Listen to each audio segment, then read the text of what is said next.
Good morning, everyone who is joining us here in the Center Auditorium, as well as those of you who are joining us virtually. I'm Elon Dancy. I have the pleasure of serving as the Executive Director of the Center for Urban Education, as well as a Professor of Urban Education, Africana Studies, and Women's Gender and Sexuality Studies here at the university. And this is a bittersweet day for me. The sweet part is we've had a wonderful CUESEF, Center for Urban Education, Summer Educator Forum, but bitter because it's our last day.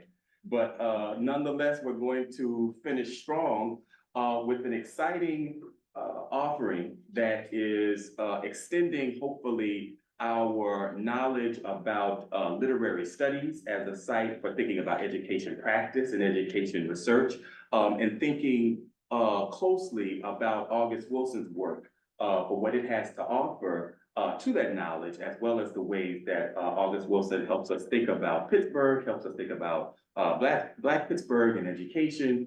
And so to that extent, and in that effort, we are joined by our outstanding panelists, including our facilitator, who I'm going to introduce shortly, as well as our graduate research associates in the Center for Urban Education, as well as our visiting scholar who will also be introduced. So I suppose without further ado, I'll just go ahead and introduce Brenden, who is our facilitator. And Brenden, this is gonna, I think, shortchange you as a biography. So I want to invite you when I hand it over for you to also add whatever you might like to add that helps us get to know you better. But you are coming to us as an actor, an outstanding actor. I've seen it personally for myself, 2 trains running. I will never forget your performance there as Sterling. But Brenden Peifer comes to us as a Peifer. Okay, Brenden Peifer is an actor, educator, and currently serving as the Outreach and Engagement Coordinator for the University of Pittsburgh Library System's August Wilson Archive. With years of experience in education, public relations, event coordination, and management and performance, Brenden has spent his time after graduating from the University of Pittsburgh, creating extensive connections in the Pittsburgh community. And I just want to say personally that Brenden has been a very treasured collaborator of the Center for Urban Education already. And I'm really excited about the ways that we have worked together to produce this conversation, as well as the work that we want to do in the future in terms of connecting scholars and teachers to the wealth of knowledge that is the August Wilson Archive. So Brenden, welcome.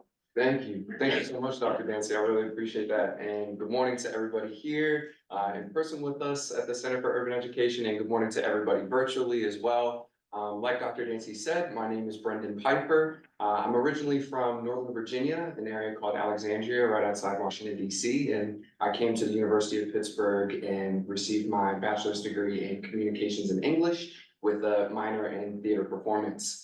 I graduated in 2019 and began working as a professional actor at City Theater, as well as the Pittsburgh Public Theater, Bare Bones, Black Box Theater, many theaters around Pittsburgh, as well as performing at the Oslo Rep in Florida, as well as being a part of the filming of One Night in Miami, the movie and play by Kemp Powers. That's a little bit about my acting career. Recently, this year in February, I began my position as the Outreach and Engagement Coordinator for the August Wilson Archive at the University of Pittsburgh Library System.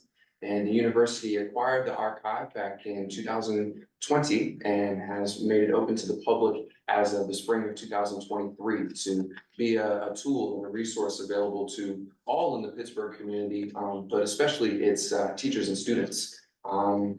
So that's a little bit about me. Today we have a wonderful panel where we will be going through and discussing August Wilson through the lens of curriculum and the liberation of curriculum and scholarship. So without further ado, I'll actually introduce the rest of our panelists as well. So I'm going to kick it over to our virtual panelists first. Dr. Rashida, can we introduce you first here? Yes, and I want to start with a thank you and good morning for being invited to this space. I'm sorry I'm not able to be there in person, but this collaboration, I think, is indicative of the kind of world making that Wilson has done that keeps all of us sort of riveted and keeps myself returning again, time and again to his plays. I am an associate professor at Wesleyan University in Middletown, Connecticut. I am in the English department, but I'm also affiliated with the African American Studies department and the theater department, and we are developing a Caribbean Studies minor. So I've been working on that. I teach August Wilson's cycle every year to a first-year seminar course, and I reread them every time I teach them. So I have too much knowledge, perhaps, of these texts. I'm passionate about it. I'm very happy with this interdisciplinary collaboration here with scholars and graduate students who are particularly, and teachers who are particularly interested in bringing the literary and the social science aspects of Wilson's oeuvre to light. So thank you so much, and I'm looking forward to this conversation this morning. Good morning, and thank you for having me. I'm sorry I cannot be there as well. My name is Robin-Renee Allbritton. I am a fourth-year PhD student in the Urban Education program. I've had the pleasure of serving as a tri-chair for this collaboration, and I've learned so much about August Wilson. I'm so excited to share my knowledge and get more knowledge, and I thank you so much for having me here today, and I apologize again for not being able to be there in person. We're overjoyed to have you here virtually and are excited to dive into this wonderful conversation that we're gonna get ready to have here. Before we get started with that though, we'll introduce the panelists that we have here with us. Hi, I'm Stacey Akines. I'm a visiting student fellow to the Center of Urban Education at the University of Pittsburgh. I'm also a fourth-year PhD student in the history department at CMU. And I'm so thankful to be here this morning because I engaged with August Wilson through my dissertation. And I'm also thankful to Dr. Dancy for having me as a visiting student fellow. And I'm also thankful to the university library system for awarding me an award to study August Wilson. So I'm very thankful for that, so that I can get more in-depth studies. And I'm glad to be here this morning to share some of the things that the ways that my studies engaged with August Wilson, and see how you all feel about your studies and where you're coming from, and where you're coming from can engage with August Wilson. So I'm looking forward to our conversation.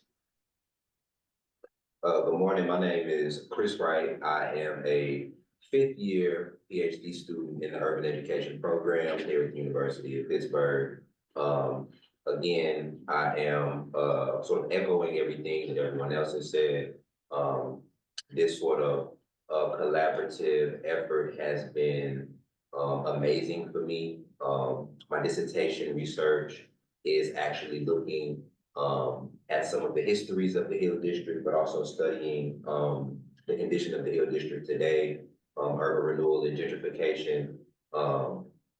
And so August Wilson's century cycle all throughout each play have deepened my knowledge about Pittsburgh, but also deepened my appreciation for Black Pittsburgh, historically and contemporarily.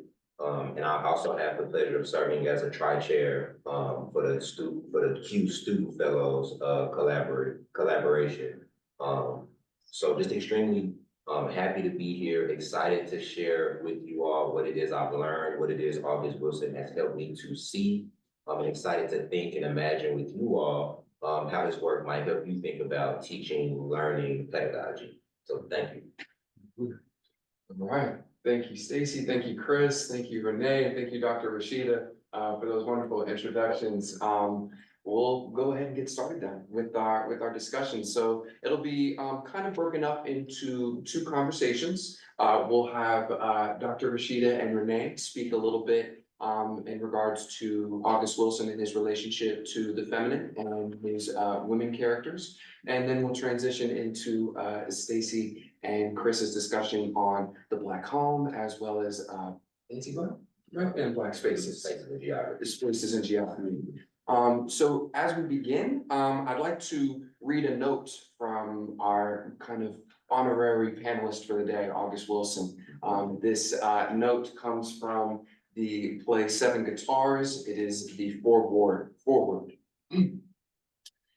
August Wilson says, Despite my interest in history, I have always been more concerned with culture, and while my plays have an overall historical feel, their settings are fictions, and they are peopled with invented characters whose personal histories fit within the historical context in which they live. I have tried to extract some measures of truth from their lives as they struggle to remain whole in the face of so many things that threaten to pull them asunder. I am not a historian. I happen to think that the content of my mother's life, her myths, her superstitions, her prayers, the contents of her pantry, the smell of her kitchen, the song that escaped her sometimes parched lips, her thoughtful reprose, and pregnant laughter are all worthy of art. Hence, 7 Guitars, August Wilson, 1995. Welcome. Thank you. So with that, we'll transition over to Renee and Dr. Rashida. Renee, I believe you have a question that you'd like to start the discussion with between Yes. yourself and Dr. Rashida. Yes, I do. Thank you so much, Brenden. I appreciate you for sharing that prolific insight into August Wilson's mind and spirit as he blew life into his characters and captivated the hearts of his audiences and readers. And Dr. Rashida, I would like to reiterate how honored and excited the Tri-Chairs and the entire CUE community are to have you on this panel. Words cannot express how blessed we are to continue the scholarly journey with you. In an interview, August Wilson stated, quote, "The cultural environment of my life, the forces that have shaped me, the nurturing, the learning, have all been Black ideas about the world that I learned from my mother. My mother's a very strong, principled woman. My female characters, like Rose, come in large part from my mother," unquote. I believe that one may initially assume that Rose plays a supporting role in Fences. However, it is this character's arc that is most prominent and evolutionary. Conversely, there's another character named Alberta who may be described as invisible, yet her impact is also felt throughout Fences. Dr. Rashida, could you share what August Wilson was doing by presenting the audience with these two types of women? Could you also share the ways in which Wilson developed Rose's character arc? In which ways, or in what ways, did she bloom, so to speak? Oh, you're muted, Dr. Rashida. There you go. Here I am. Thank you for this question. And what I appreciate about it is that you are concerned with what is on the text, right? The world that Wilson creates, but also the environment in which these plays were being viewed, right? And what the audience was receiving by this story, right? So Fences, just to remind those of us in the room, Fences was set in the 1950s.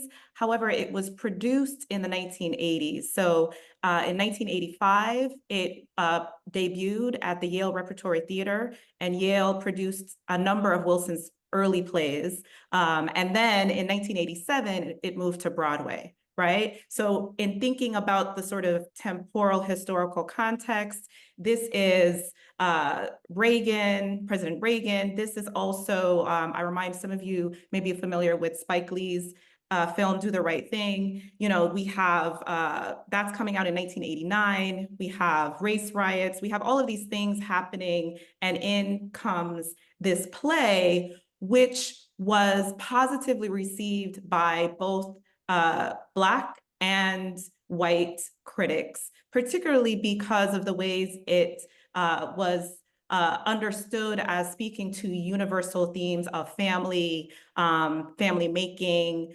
and adultery, right? All of these things that were easy to latch on to. However, what has often been overlooked is Rose's character. And Alberta, which I'll get to afterwards, is, you know, she has no lines, but she is the mistress of Troy, as we come to understand. And so, you know, Rose comes in as the 1950s Black woman homemaker, mother to her stepson, Lyons, and also mother to her biological son, Corey. She is the stability for Troy, right? We encounter her being the financial head of the family, if she's not necessarily the sort of masculine presence of the family. Troy has a moment where in which Lyons, his son, comes in, his older son, adult son, comes in and asks to borrow money, right? Instead of Troy handing the money directly to Lyons, he hands it to Rose first, and Rose gives it to Lyons, right? She knows where the money goes. He goes out and works, and she pays the bills, right? And so Wilson, at first, if you read the play a bit too quickly, or if you view the play a little too quickly, you might think that she's just in the background, right? She's just the sort of supporter of her husband. But we come to find out that the fences, the building of the literal fence around this house is something that Rose asked for, right? And we come to find out through the reading of the play and the viewing of the play that she wants to protect her family both inside and out. And so when the big reveal happens about Troy's infidelity, right? And Rose has that beautiful monologue about her standing in the same place for the last 17 years with this man, right? And she found out that the soil was rocky and hard and it wouldn't grow. That act of adultery is the evolution that I think you're talking about, Renee, right? That is when she realizes she cannot depend on this man to water this soil. She cannot depend on this man to have them bloom as a unified front, right? So this is where her sort of blooming starts to evolve. And by the time Troy comes back to her with this infant in his arms after Alberta has passed away, and I'll speak to that really quickly, she has this wonderful line, one of my favorite lines in the cycle, where she says, and I paraphrase here, right? But she says, from this day forward, this child has a mother, but you are a womanless man, right? And she chooses motherhood. She chooses to save and protect this motherless child. And she refuses to continue to be in the shadows of this man, refuses to be in the space of this man who has been verbally abusive to her son. And then, which we know, if you read the play, it evolves into physical abuse.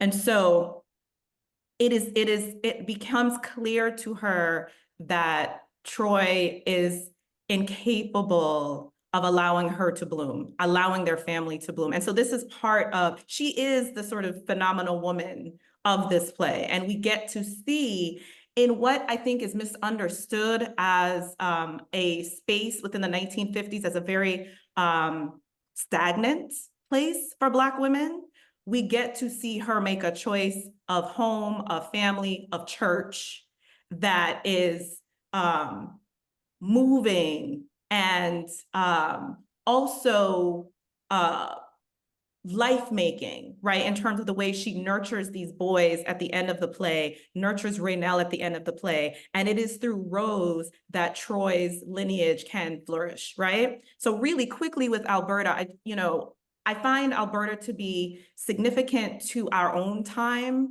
in really critical ways, right? It's the 1950s. She's a Black woman who has migrated to the Hill District from Florida, and she ends up being pregnant by this married man. That's not the rub. That is the part that I think critics latch on to, and people say, oh yes, I know adultery. My daddy may have done this, my uncle may have done this. What we need to pay attention to is what Alberta is telling us about the conditions of Black women in the 1950s and the precarity of their lives, particularly when we think about medical practices and childbirth, right? This is something that we're still thinking about right now. And so Alberta goes to the hospital to have Troy's baby, and he gets the phone call that she has died during childbirth, right? So these are the things when we think about the quote that Brenden read so eloquently, the ways in which women have shaped his world making and the things that he's intentionally choosing to put in about Black women's lives during different sort of historical epochs. Alberta's sort of silent presence, right, feeds into Rose's blooming, but also gives us information about not just Troy, Troy's struggles, Troy's alcoholism, racism, football, baseball, but we're also look at how the Black women are living and dying in this space where Black men are also doing the same thing. If that makes sense. Yeah. Absolutely. Awesome. So in the article, The Fences They Build, August Wilson's depiction of African-American women, Shannon states that, quote, Wilson not only places African-American women in traditional roles, such as nurturing wives, mothers, organizers, and pillars of strength, but he also portrays freewheeling, independent sides of them, which are skeptical of men and the demands of marriage and family, unquote.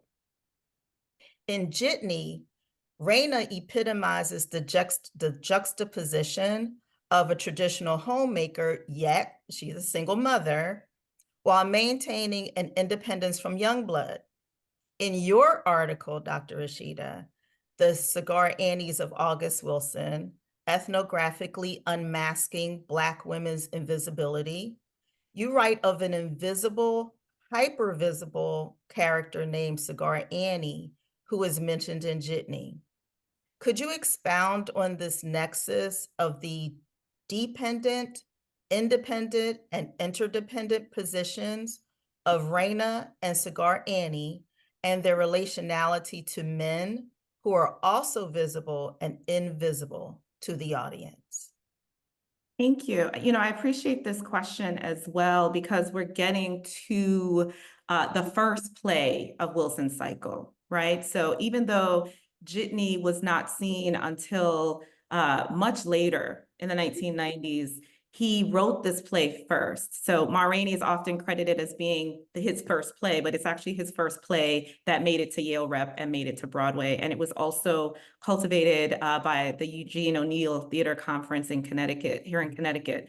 So Rena comes in as August Wilson's first female character with lines, right? And Cigar Annie comes in as August Wilson's first female character without lines, right? So Rena is significant, of course, because she is a young Black woman who's in a loving relationship with her boyfriend, Youngblood.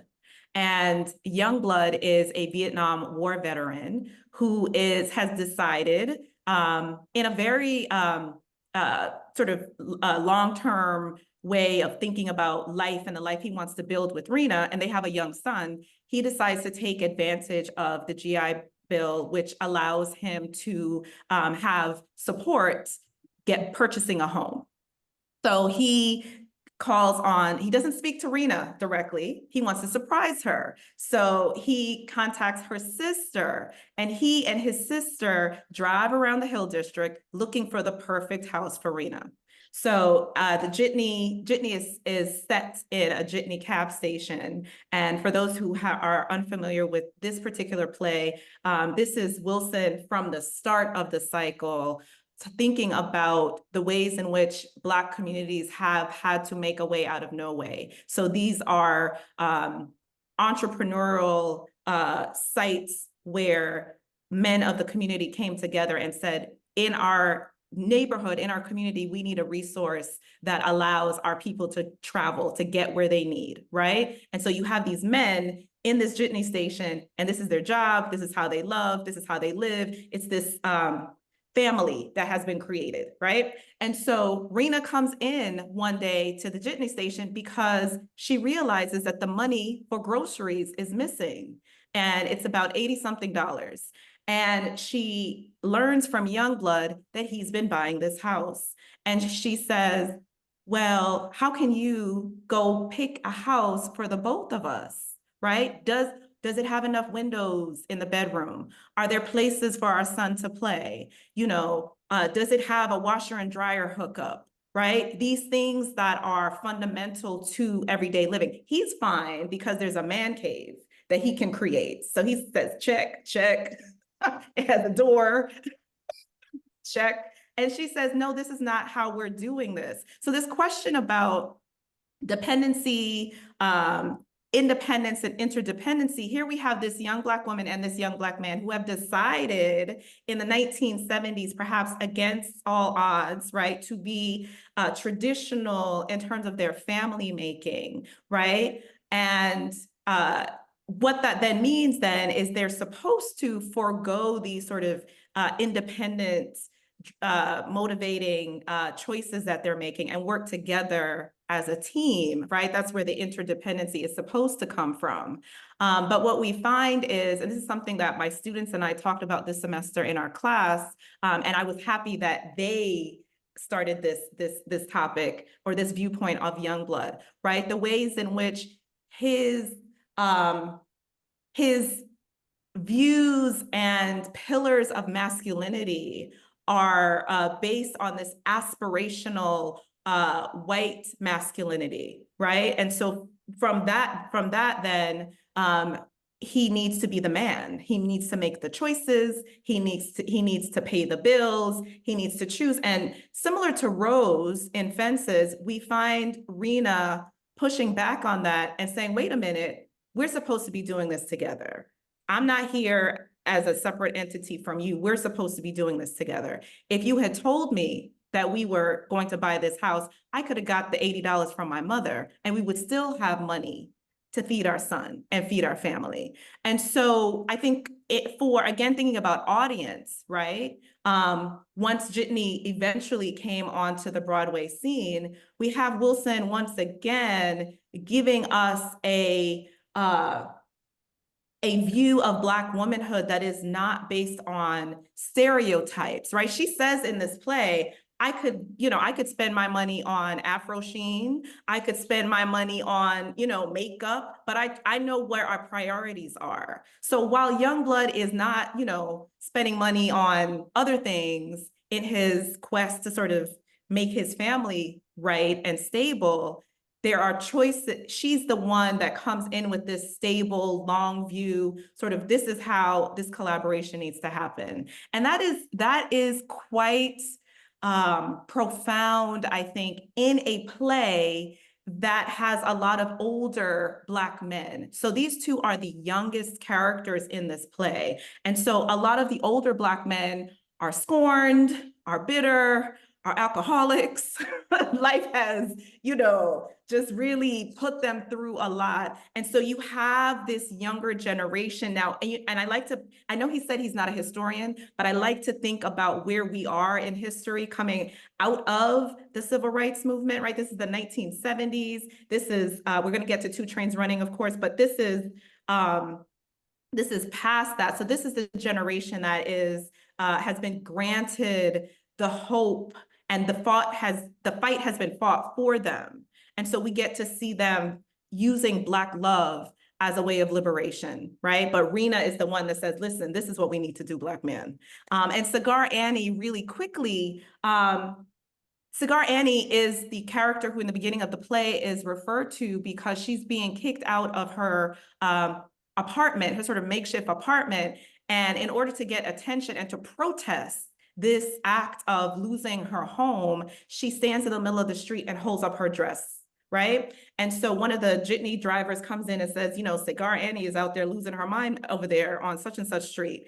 And one of the other characters named Dub says, she's just doing what everyone has been expecting of her. They have constantly wanted her body. She has been, and I'm paraphrasing here, she has been raped and valued based on her body. So she's saying, if you're not going to stop from my verbal talking, this is going to make you talk, right? Or stop, excuse me. And so this hyper visible consciousness that Cigar Annie has, really being aware of the way in which Black women's bodies are objectified and choosing to use this as a form of not only protest, but also acknowledging that this is all that you all think I'm worth. So if my talking doesn't make you stop, you're gonna pay attention now. And so there was this small discussion about, she's losing her mind. And another character says, well, they put her in Mayview, the psychiatric clinic, and they found out that she had more sense than we did,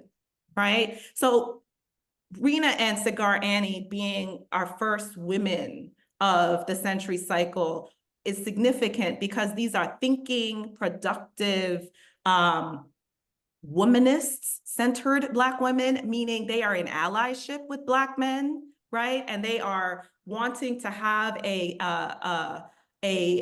Black life that is not based on gender, pillars of stereotypical gender separation, right? Let's do this together. So Cigar Annie can't depend on anyone. And Rena is an advocate for interdependency with her Black man. Yeah. Oh, thank you so much. Dr. Rashida, this is just amazing.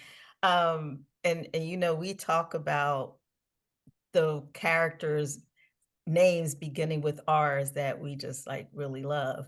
So 2 Trains Running introduces us to Reza, the guardian of the sugar.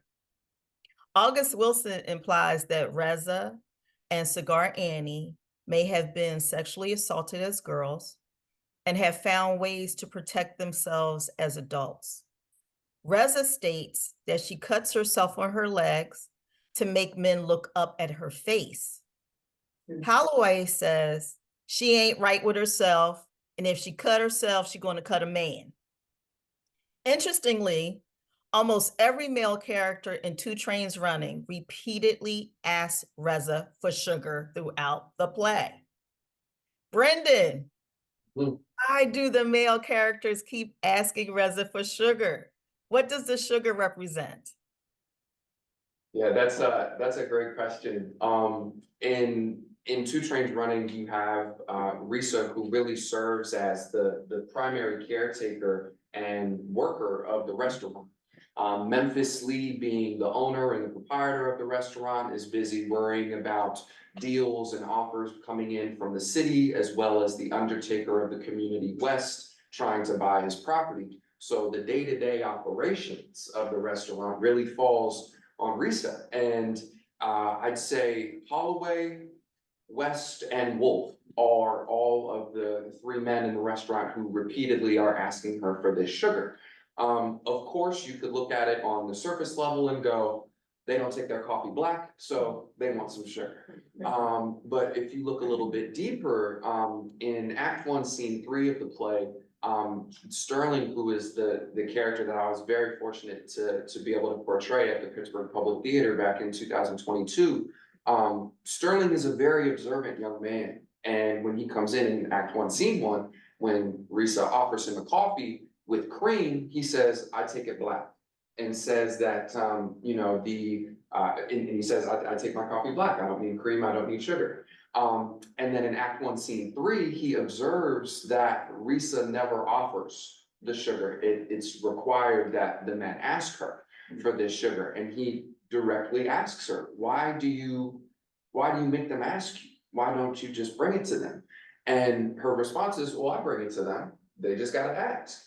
And I think that shows a sense of, I'm not going to, for Risa at least, I'm not going to put myself out there and give myself extra work. She's in the back cooking, she's there waiting on the guests, she's cleaning up after the guests, bussing the table, serving the guests. And so when it comes to the proactiveness of knowing these men are going to eventually want their sugar, I think it really says something that there's a sense of, I need you to speak up as well. I need you to communicate with me, very similar to Dr. Rashida, how Dr. Rashida was mentioning the communication aspect between Youngblood and Rena's relationship. If Youngblood was to speak up and communicate about his desire to purchase the house, then they would be able to go about doing it together as a team. And I think you see something similar here with Risa and the sugar saying, I'm not just going to run around and be your handmaiden and take care of you. But if you speak up, then I'll certainly be there to assist you and provide you with what you need. And I think truly looking at it through the perspective of Sterling, he sees it as a not a sort of slight, but it's just an interesting facet to Risa that grows his attraction towards her. Even with the scars on her legs. In the kind of penultimate scene where you see their attraction to each other come to a head and to a climax, I believe it's Act 2, Scene 4. Sterling and Risa have a conversation about her legs and why she cut them. To which Sterling says, you know, I don't know why did you do that? You know, he directly asks her. Again, Sterling is very observant, very direct. And the response that he gets is, well, you wouldn't understand. And Sterling says, well, try me. You know, and I think that goes to, again, this young-blooded Rena relationship where you have a Black man humbling himself before a Black woman saying, well, give me a chance and I can admit my wrongdoings and my shortcomings, but I still want the chance to be able to understand. And I think the dynamic between Youngblood and Rena and the dynamic between Sterling and Risa have more similarities than differences. And I think that's a testament to August writing about the potential and hope that comes with new generations, with young love, and the humility aspect that comes with wanting to learn and be observant in the world. So the sugar on one hand, it could just be the sugar for the coffee, but of course, with a character like Wolf, who is constantly being very braggadocious and speaking about his relationships with other women in different states, and he's got women all up and down the East Coast. You know, you could look at the sugar as this sort of the double meaning of like a kiss, affection. You know, give me some sugar, Risa, right? Like I'm looking for more female attention. That would be like the Wolf perspective. Funnily enough, when Sterling asks Risa about the sugar, she responds by saying, well, you notice that whenever I give West, who's the undertaker of the community, whenever I give West his sugar, he'll look at it and half the time he doesn't even use it. And so I think that again, the sugar allows the audience to see the different nuances and the different ways in which these men may be relating themselves, not only to the sugar itself, the object, but also how they treat women. West is married and has been so, but is a widower. And Holloway mentions that the only person that West ever cared about when he laid them to rest was his wife. And so this idea of like taking sugar from Risa, but not really being able to accept it would kind of go along those lines as well. And whereas whenever Wolf gets his sugar, you know, he's putting it right in the coffee right away. So yeah, I think the sugar there in that sense can represent the surface level, but I think especially through this lens that Dr. Rashida has so wonderfully articulated, it goes to show the ways in which the relationship dynamics between the men and the women in that space are deep and apparent and not just at that surface level. Thank you so much. Dr. Rashida, is there anything that you would like to add? No, I think Brenden said it brilliantly and also gave me a gem in thinking about West, comparing West and Wolf and what they do with this sugar. I think beautiful. That was beautiful. So I'm going to write that one down. Note to self. Love it. Thank you. Absolutely. So I do have a final question for both of you. Aunt Esther, or Aunt Esther, whose name means ancestor, is mentioned throughout Two Trains Running. She is 349 years old. While the male characters describe Risa as not right with herself, Aunt Esther is described as having the power to make you right with yourself. I particularly love how August Wilson integrates spirituality within his plays. He discussed religion, numerology, and superstition. It is foundational, cultural, and Black. Dr. Rashida and Brenden, who is Aunt Esther? And why does Wilson make her 349 years old? Does that number have a significance? It does have a significance. I gotta start real quick with a funny anecdote about her age, 349 years old. Through my experience portraying Sterling, there was something a little bit off considering the fact that Aunt Esther is representative of the first Africans who arrived in the continental America in 1619. Originally, this is through my findings studying an archive. Initially, August Wilson set the play Two Trains Running in 1968. And he found that the historical context of that ended up muddying the play due to the assassination of Dr. King, and decided to then set the play a year later in 1969 so that there was less of a historical cloud looming over the context of the play. He did not go back into the script and change the age of Aunt Esther. If you do the math, 1619 to 1968 would be 349 years old. However, 1619 to 1969 would actually be 350 years old. So that's just a funny little anecdote there that you find when studying in the archive, is that he actually just didn't go back and change the age. So while she is definitely 349 years old, at that time that he said it, she would have been 350, which is even funnier considering the fact that Holloway, kind of the elder in the space, also incorrectly states her age. I think he says she's like 326 or something like that. And Memphis, the owner of the restaurant, is like, "I'll get out of here, Holloway. You know, she's not that old." And then Sterling comes back after visiting her and says, "Holloway got it wrong. You know, she's actually 349, but that date comes from the 1968 setting, not the finalized published version of the 1969 setting." So just a funny little math anecdote there that I wanted to drop there, Dr. Rashida, but definitely curious and interested in hearing your thoughts of who Aunt Esther is and the relevance of her age.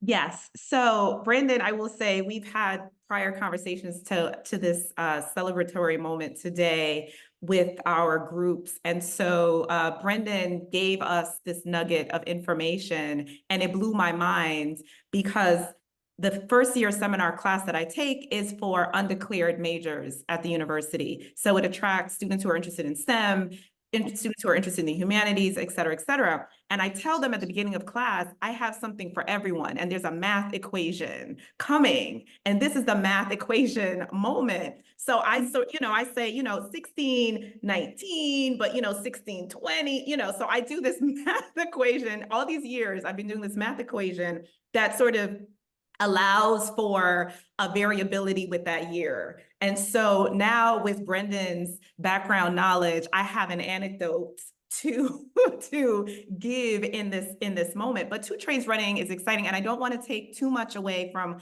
Aunt Esther because I know Chris and Stacey are also going to speak about her. But why we thought it was important to add her to this lineage of women is that it is in Two Trains Running in the 1960s where Aunt Esther emerges, right? And in this moment where in our sort of conditioned understanding of the 1960s, we have assassinations that have occurred. We have Martin Luther King Jr., we have Malcolm X, we have all these things that one would think before one opens the cover of this play, that this is going to be a time in which Black people are galvanizing in different directions that have to do with like Black political action, with whichever side they fall on, because the country, it has been documented that the country is in a space of unrest, right? And so West, the undertaker, who Brenden mentions, the play starts off with a funeral that is happening. Prophet Samuel has died, and there are people lined up to view his casket. the play ends with a funeral almost getting ready to happen with the character Hambone. So in this space of all this death, Malcolm X has died. There's going to be a party in honor of his life that Sterling wants to get Risa to do, wants to put the poster up in the diner.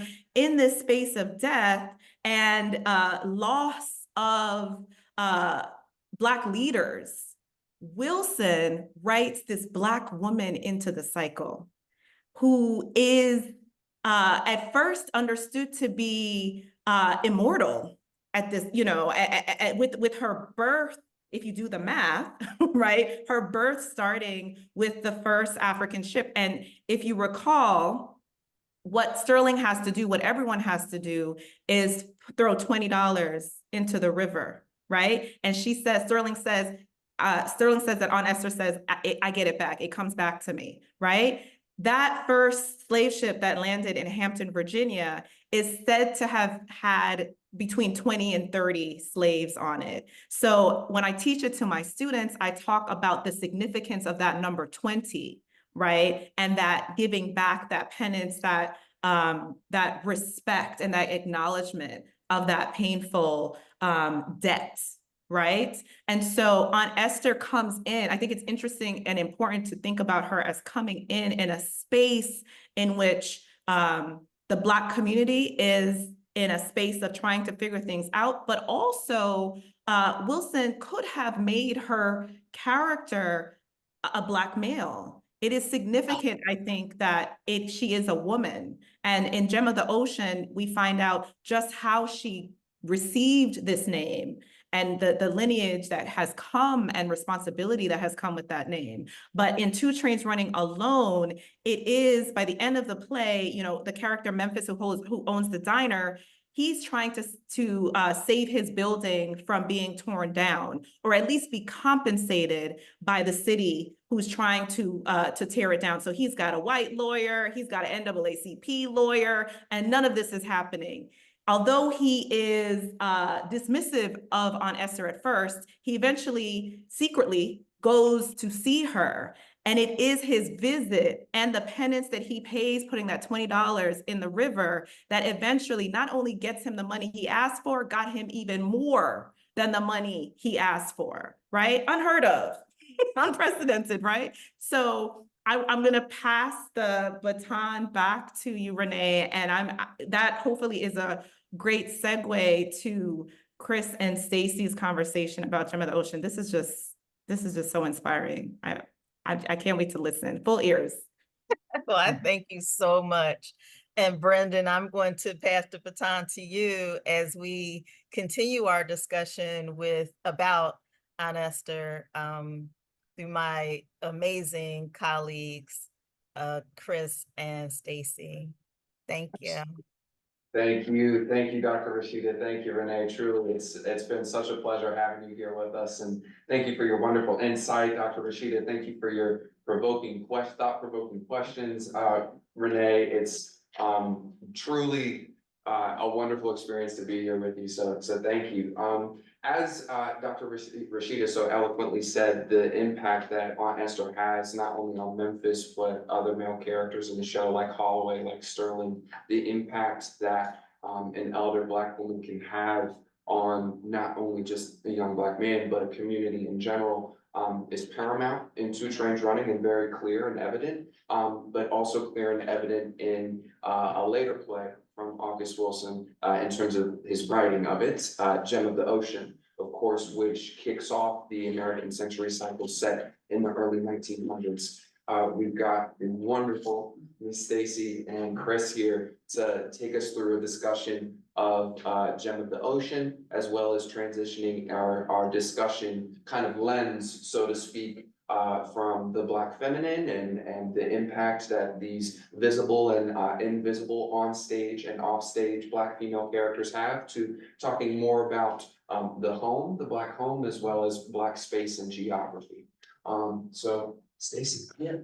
I just want to thank Renee and Dr. Rashida for this brilliant presentation, showing to our audience the depth of August Wilson's analysis of gender, female, and he covers a lot of Black life in America and the Black experience in America, but just bringing forth that aspect, which can affect everyone's studies, teachers across the board. So what Chris and I want to do today is just, show everyone how we engage our studies with the archive and with the 20th century cycle. And I guess I should say 20th century cycle, American cycle, Pittsburgh cycle, on Esther cycle. Some of these names are used throughout the literature, but most of it basically means the same thing. So you might have the Pittsburgh cycle might be referring to 9 out of the 10 plays that occur in Pittsburgh. And then with the one play being Ma Rainey's Black Bottom, which took place in Chicago. Aunt Esther cycle refers to 4 plays that Aunt Esther, this pivotal figure, larger than life figure appears in, which would be King Henry II, Two Trains Running, Gem of the Ocean, and Radio Golf. Okay, so those are 4 plays that she appears in. So when you hear these terms tossed back and forth, just, they're the same thing basically, but sometimes it gets a little bit more detailed. So I just want to talk a little bit about my studies and how I engage the archive with it. I came to the 20th century cycle looking for depictions of home, in particular Black home, how the Black home has changed over time, or specifically throughout the 20th century, and Black people's experience with home across the 20th century. And so I had already had a prior knowledge of Bell Hooks' framework of home. She reconceptualizes it to a term that she calls and she coins as home place. And so I wanted to see if August Wilson conceptualized home, had his own framework of home across the 20th century. So I specifically focused in on the 20th century cycle because it starts around 1900 and ends at 2000s or in the 90s. So Jiminy Ocean in the settings takes place in 1904. So it's right there at the turn of the century. And I think I'll stop there. I'll go into more depth about what I found in archives and in the 20th century cycle. But just let Chris explain what his studies are and how he's engaging with it.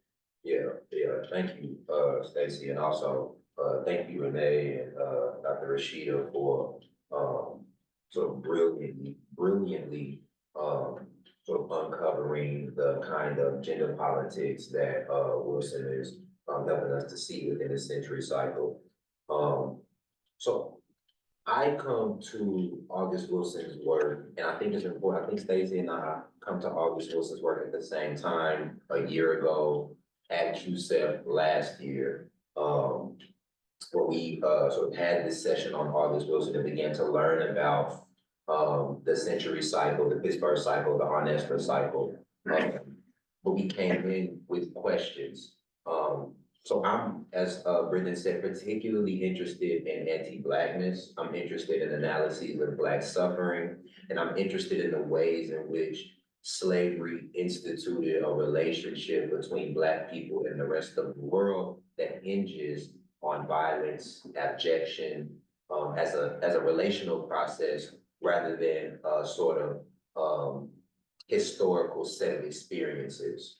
And so I come to August Wilson wanting to look at the ways in which that sort of relation of violence and abjection shows up spatially. So I'm interested in the migration patterns. I'm interested in the sort of vulnerability and precarity of these important sites that set way for the place to happen, or for the place to occur, right? So I'm thinking there about the Jitney Station itself, on Esther's house, Memphis's restaurant, Two Trains Running.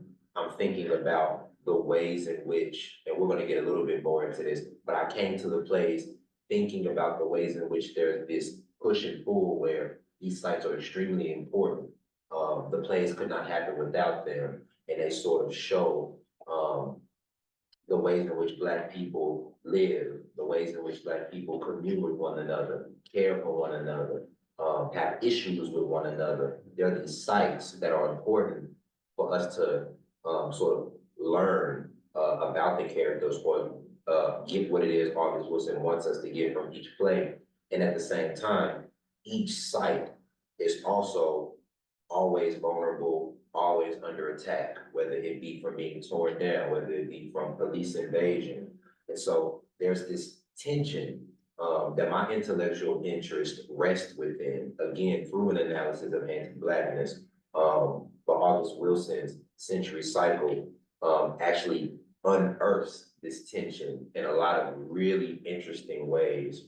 And I really enjoyed sort of deepening my questions and deepening my understanding of Pittsburgh, because much of what elders have told me about Pittsburgh is relayed very, very vividly and detailed within each of his plays. And we'll be thinking particularly about Gem of the Ocean, as well as Two Trains Running. But I also may have a few comments about Jitney as well. So I'll stop there for now.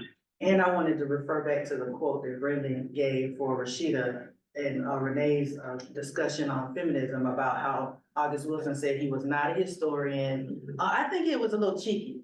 Being a historian, I kind of read that as cheeky and saying like, hey, I'm breaking the mold of frameworks of history here. And so since you want to, you know, people may have wanted to critique him and say, hey, Esther is this age and that's not 1919. Maybe, you know, want to critique him on the math a little bit. I believe deeply by reading through his plays, analysis of his plays and deep study within his plays that he was absolutely a historian of Pittsburgh, of the Black experience in the United States, and definitely a 20th century historian. So, but yes, he just flat out stated it for the record, right? So, but we can read, but sometimes you have to read between the lines, and that's exactly what I hope you all are doing. So, although Chris and I will primarily use spaces, places, and geographies from Wilson's Gem of the Ocean, like Chris has already alluded to, he might bring up Jitney, but we do want everyone to know that August Wilson provides analysis for space, place, geography throughout all the cycle. We're just gonna kind of bring out Gem of the Ocean because it just is, it opens the century cycle. And it provides different geographies, different themes of migration and things like that. So going back to just thinking about my studies, I'm dealing with education and home education. And so I wanted, and Black home education specifically, I wanted to find out, you know, what was Black home? This is what I'm terming Black home. And how has it changed over time? So that's what historians like to do, is like kind of look at change over time. That's our equation. And again, thinking about that and looking at August Wilson showing this change over time with 10 plays, he's already in the conversation as a historian.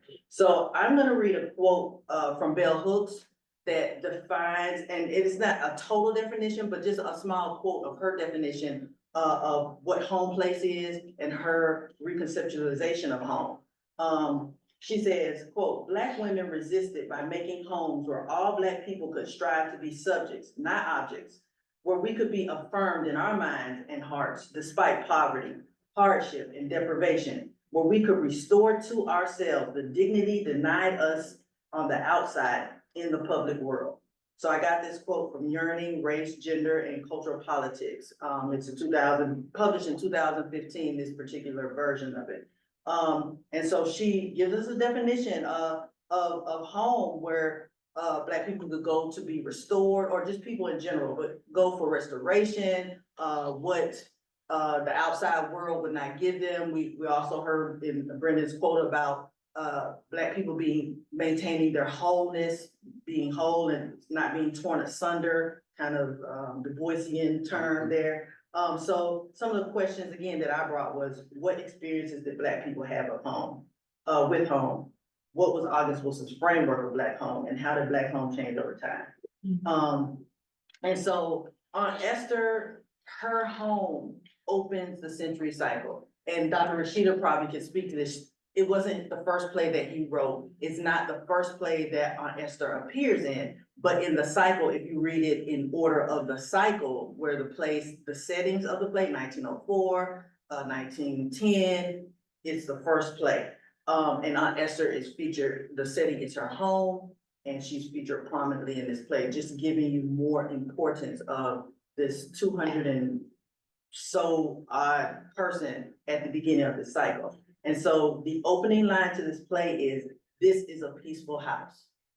And so for like Chris and I being scholars of space and place, we're like, whoa, that is significant that August Wilson opened his play with "This is a peaceful house," setting the tone for this space. It's peaceful, a declaration that Eli, which is, he lives with not August Wilson, but he lives with Aunt Esther at her home. And he's kind of a guardian of her home. So anyone knocks on the door, he's primarily the person who answers it. And every time he answers it with this line. So this line is repeated consistently throughout Gem of the Ocean, which again, it's very important, signifying that Aunt Esther's home is a place of refuge. It's a place of healing. So we're going back to bell hooks, right? So I was saying, is August Wilson's concept of home gonna be different? Something totally different from bell hooks? Similar already, we get a similar feel with this opening line. And that opening line I believe that's from like the prologue, right? Or like the first scene that opens it, and it's when Citizen Barlow, the young man in Gem of the Ocean, who's knocking on the door looking for this refuge. And when he comes in the house, he like literally fights Eli to get his way into the house. And Aunt Esther comes out, and the stage direction describes Aunt Esther's presence immediately eases the tension and calms Citizen Barlow. And she kind of repeats what Eli says and says, "Didn't he tell you, I'll see you on Tuesday? I'll see you on Tuesday." And Citizen Barlow picks his stuff up and he goes. So just to your point, like that sense of this is a peaceful house, it's a peaceful home, but it's also embodied by Aunt Esther and then is transmitted to those that are in her space, in her presence. Right, absolutely, because that's what Eli says, "Come back Tuesday." He's still kind of like, "I need to see Aunt Esther now." The people say, "Come see Aunt Esther," right? And that's significant too, that the people, not anyone specific, but just the community is saying, "Come to Aunt Esther's house," because Citizen is a migrant worker from Alabama who sent to Aunt Esther's house after a traumatic event at the river. Okay, so another space that we'll talk about later. But and also another geography, thinking about Alabama. Again, Wilson never uses words for nothing, right? So it's a significance to Citizen coming to Pittsburgh from Alabama. And I know some of us here have come to Pittsburgh, myself from Alabama, so I definitely picked up on that. And so I wanna also talk about, later on in the play, a character named Solly Two Kings. He's a Black revolutionary. He participated in the Underground Railroad, bringing people from slavery to freedom, another theme, again, in August Wilson. Yeah, Solly's from Alabama as well. And so while he's on the run, Solly burns down the steel mill. Okay, another place, another site. And while he's on the run, he gets shot by the law. He's a fugitive. He's brought to Esther's home for what? Healing, for peace. And Selig, another character named Selig, and Citizen Barlow, they know to bring Solly to Aunt Esther's house. He's a fugitive. Why wouldn't Aunt Esther turn him in? Okay, so they know her house is a place of healing, refuge from the law. Fugitives are welcome there. And so again, significant. And I don't want any spoiler alerts. I would love for y'all to go read Gem of the Ocean, just telling you some significant characters, things that are happening, but her home, what it is and what I'm seeing from Bell Hook's home place, I'm seeing it embodied in Aunt Esther, okay, being the Black woman who is creating this space. I'm also seeing it in her home. And that she does, in fact, indeed answer my question about home place. And so then I'll bring in Holloway from 2 Trains, which Rashida, Brenden, and Renee have discussed. In 2 Trains, Aunt Esther, I think, just my opinion is that Aunt Esther, this is the second play where she plays a significant role, but she does not show up on stage. She's not on stage, but she really runs that play. Everyone has something to say about Aunt Esther, their encounters with Aunt Esther, and really gives us definition of her house and Aunt Esther embodying home place. From Wade or the funeral director. I think Brenden mentioned it earlier about his wife passing. And that was the only time he went to see Aunt Esther. You know, he's a skeptical. He was saying, well, that wasn't the only time. He saw her one time and was like, yeah, she only looked about 100 years old. But he actually went to see Aunt Esther when his wife died. And he wanted to know, his question was, did Aunt Esther, did my wife, where is she? Did she go to heaven? Where is she now after death? He wanted to know. After he's buried all these people in the Black community, he wanted to know where his wife went. And so I think Holloway asked, did you find out? Well, like Rashida referred to, he was given the task of putting $20 in the river. But this business owner said, I ain't put my money in the river, right? I'm not letting my $20 go. And so Holloway says, that's why you don't know where your wife is right now, because he did not do it. So again, talking about money laundering, cleansing, right? Cleansing money. I have my own take on that being a kind of anti-capitalist framework, but I'm coming from a different angle again. But Esther having that power to not actually take money from people, but ask them to part with money, release the dependence on money.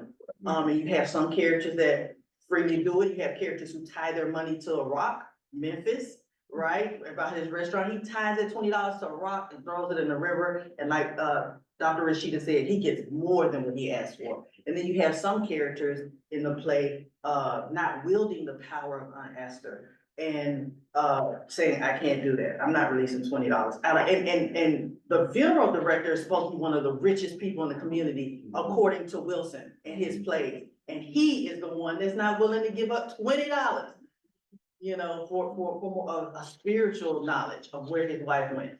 But getting back on Esther, her power and home, she embodies it as well. But at the beginning of the 2 Trains as well, and then I'll just kind of quickly move on. It's said by Eli, I'm not gonna say Eli's Jimmy in the Ocean, but one of the characters say they haven't seen Aunt Esther leave that house in 25 years. And so that is something that I'll use in my studies to tie Aunt Esther to her house, right? To her home, to the making of home place, right? And that not only does she have this house, but she embodies home and she makes the house a home. But that's some of the things that agree or go hand in hand with Belle's home place. But as we get more into geography and sites and places, we can also see where Esther's house can also become a site of invasion, a little bit of suffering. Chris, I'll turn it over to you with some geography and sites and places. Thank you. And I just wanted to kind of rehash something that you said that I think is one, important to our conversation, but also important to how we've been thinking about these themes. So like Stacey said, historians are looking at sort of history and changes over time. And I think that my particular analysis or my particular lens is that of a theorist, particularly looking at anti-Blackness. And so I'm more sort of concerned with the structural continuances over time. So instead of what has changed, what hasn't changed. And so I want to open up with a quote from Saidiya Hartman, and this comes from her 2007 text, Lose Your Mother. So cultural historian Saidiya Hartman describes her quest in Lose Your Mother to quote, wretched with the lives undone and obliterated in the making of human commodities.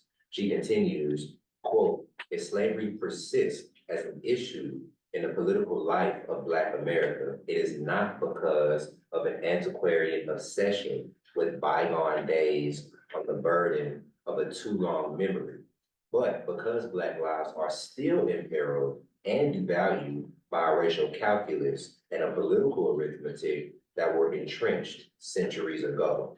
She argues and conceptualizes this as the afterlife of slavery, which she argues has resulted in skewed life chances, limited access to health and education, premature death, incarceration, and impoverishment. And so so the structural sort of continuance of this kind of precarity is what motivates me as a scholar, and it's what most intellectually drives the kinds of questions that I want to ask. And so coming to August Wilson's Century Cycle with that lens, you know, he sort of, like I said before, unearths it in a lot of ways. And so I kind of want to go into the geography piece a bit. The geography of Pittsburgh allowed Wilson to provide intimate analyses of Black experiences throughout the 20th century. Pittsburgh being situated in what will become known by most academics as the urban North allowed Wilson to debunk or revise the myth of migrants having better opportunities above the Mason-Dixon line. And so this is important for me in my studies and in my reading of August Wilson, because typically when we think about the Great Migrations, it's articulated as Black folks in the Jim Crow South wanting to escape the violence of Jim Crow, wanting to escape these sort of wide-scale lynchings, this sort of vehement anti-Black racism that is actually producing real harm, violence, death, and dismemberment for newly freed enslaved peoples. And so the Great Migration is talked about as Black folks moving up north for labor and opportunities, where there were no jobs being given to Black folks in the South, right? But I think in reading August Wilson, particularly in reading in Jim of the Ocean, the character Citizen Barlow, who again is migrating from Alabama to the north under those same sort of auspices, actually works to debunk that myth. So what Black folks find when they get up north, particularly when they get to Pittsburgh, is this sort of continued violence, this continued lack of acceptance, this continued lack of labor opportunities, housing opportunities, health opportunities, education opportunities. So I want to read a quote from Citizen Barlow in a conversation that he's having with Aunt Esther while in her house. So he says, quote, "I only been up here for 4 weeks. When I left Alabama, they had all the roads closed to the colored people. I had to sneak out. Say they didn't want nobody to leave. Say we had to stay there and work. I told my mama I was going and she said, okay. She told me there's a big world out there. I kissed her. She told me she loved me and I left. I almost got caught a couple of times. I had to go out the back way and find my own roads. Took me almost 2 weeks. There was some other people out there on the road and we helped each other. Me and a fellow named Roper Lee went over to the mill. They say they was paying $2 a day. But when I got there, they say $1.50. Then they say we got to pay $2 room and board. They sent us over to a place and the man say we got to put $2 on top of that. Then he say 2 men to a room with 1 bed. The fellow I was with want to fight about it. I'm just starting out and I don't want no trouble. I told him I would sleep on the floor. I wasn't planning on sleeping there alone. I'm just starting out sleeping there. I asked one fellow what board meant. He says they're supposed to give you something to eat. They ain't give us nothing. I say, okay, I can't make them give me nothing. What am I gonna do? I got to eat. I bought a loaf of bread for $1. A bowl of soup cost 10 cents around the corner. I was desperate. I had 65 cents to make it to payday. I ate half the bread and I say I would get a bowl of soup tomorrow. Come payday, they give me $3. They give me $3, say the rest go on my bill. I had to give the man, I had to give the man what I owed. I had to give the man what owned, the man that owned the house, $2. Yeah, excuse me, y'all. I had to give the man that owned the house $2. What am I gonna do, Miss Tyler? Talking to Aunt Esther. I told the people at the mill I was gonna get another job. They said I couldn't do that because I still owed them money. And I was gonna get and they were gonna get the police on me. I was gonna go to another city, but then before I had a chance, I killed the man. I don't know, Miss Tyler. I feel like I got a hole inside me. People say you can help me. I don't want to go to hell, Miss Tyler. My mom will cry every time something bad happened to me. So I want to think here a bit about this line about Citizen Barlow and about what it is he arrives to when he gets to Pittsburgh, right? he's told you go to Pittsburgh and you're gonna get a job. Well, what jobs are available for Black folks? Why are they coming north? They're coming to work for the steel mill. What we're seeing is that the steel mill is a site of clearly labor exploitation. It's also a site of housing insecurity and precarity.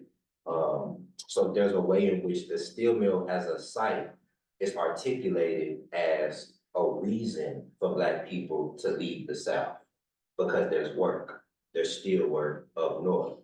August Wilson is actually showing us through Citizen Barlow that when you get up north and you get into this work labor relationship with the steel mill, it's one of absolute exploitation. So coming up north, it's a different ensemble of exploitation. It looks a little bit different than it does in the South. And the fact of the exploitation is consistent in both places. So that's how I'm thinking about migration in my work. I actually am reconceptualizing Black migrations as accumulations, right? So what I find in some of my research is that Black folks are also brought up north to work jobs, particularly Joe Trotter actually articulates Black folks coming to Pittsburgh as what's called strike breakers. Strike breakers are Black folks being recruited from the South to work in the deadly job conditions that white folks have said we're not going to work in anymore, and that they've gone on strike. So instead of sort of giving them perhaps what it is they're demanding or better work conditions, they say, we'll have Negroes do it. There's some jobs that white folks simply won't do, so we'll have Black folks do it. And typically when we think about the Great Migration, it's a happier conversation. It's an expansion conversation. It's a self-determination conversation, right? But I think August Wilson is asking us to think differently about that. I'm also thinking about the geography of Alabama and the importance of it, right? Citizen says that his mother names him Citizen after, was it after emancipation? Is that how it was articulated? And Sally Tukins, who is also from Alabama, tells him that there's a certain responsibility that comes with citizen, that comes with being a citizen, right? And this is putting me back in conversation with Cynthia Hartman and her concept of the afterlife of slavery. There's another sort of framework that she uses, which is the non-event of emancipation, which is to say, what came after emancipation was what she calls a kind of burdened individuality.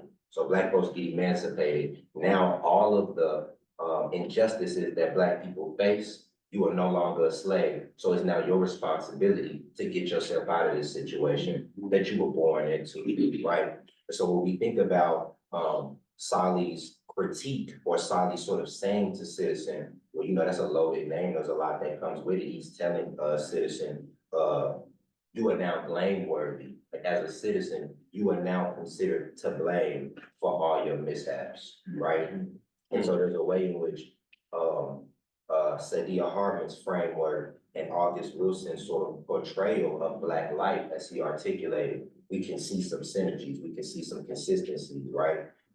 And I sort of point to this first and specifically because, again, as Stacey and I said, we came to August Wilson with these kinds of questions and with research agendas. And upon reading the century cycle, we get all of these analyses, we get all of this work, right? We're always thinking about papers that we want to write and classes that we want to teach, like Dr. Rashida is teaching a class on August Wilson. But I also say that because as we're having this conversation, I know that we have teachers, educators, or just people who are interested in scholarship in the room with us.